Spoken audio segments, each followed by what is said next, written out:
Hey guys, welcome back to the channel, and this is how to refund money from Wise Bank account.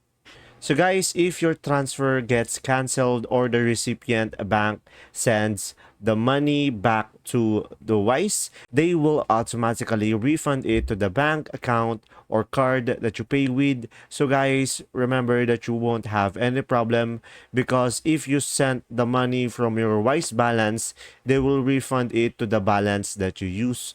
And as you can see, for some currencies, the details of the bank account you paid with aren't visible to Wise. So if this happened to you guys, they will ask for your bank account details. And guys, remember that they might also ask for a refund account details if you accidentally sent them too much money or if there's money left over after you made an amount lock transfer. So guys, the question is, how do you add a refund bank account details? So first thing that you will do is simply select the transfer on hold from the list on your transactions.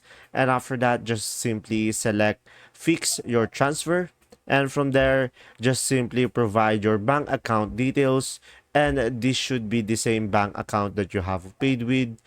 So all the fields are mandatory to fill in. So guys, just simply provide the necessary information, and once you successfully added it, you will receive a refund confirmation email from Wise. And guys, from here, as you can see, it will take up to 1 to 3 working days to appear the refund back into your account. And if you have a credit or debit card, it can take up to 10 working days. And that's simply about it. If this video was helpful, please like and subscribe, and thanks for watching. See ya!